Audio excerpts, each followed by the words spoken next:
Alex Winter from the Daily Telegraph. I mean, the chapter that really jumps out from a footballing perspective is about Roy Keane. I mean, it's pretty frank and pretty brutal at times. Do you envisage him responding in any way, given the nature of the man, and would that actually worry you? Well, I think you're right. The nature of the man will you can expect that.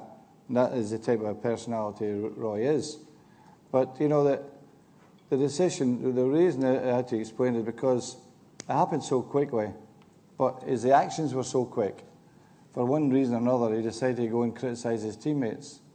And so most of you have not seen that video, but you couldn't release it. We couldn't release it. Ended up with two of our young players being booed before the game in Paris on the Wednesday. And we decided we had to do something. The meeting in the room was, you know, it was horrendous, you know, and I just couldn't lose my control in this particular situation. And if I had let it pass and I allowed it happen, I think the players would have viewed me differently, more differently than I would have liked to have been judged.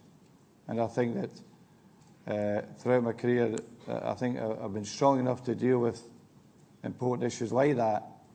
For Roy, he overstepped his mark, absolutely overstepped his mark, and there was no other thing we could do. We did well by them. We paid up his whole contract. We gave him a testimonial in the following season, 75,000. We did everything we could to honour the fact he was a great player for us. If you're managing Manchester United for 27 years, you have to deal with issues at some point along the way. And the important thing is it was always my mantra to make sure I kept control of the club. Not easy when you're dealing with a lot of top players and star players and great players. And therefore, you know, the most important thing was to always keep your control. And also, it's important for people to understand how difficult that is and the important decisions I had to make in relation to that. And I always have to go back to that point. Did I feel I was losing control if I let things carry on? And therefore, that was a determining point in terms of management structure.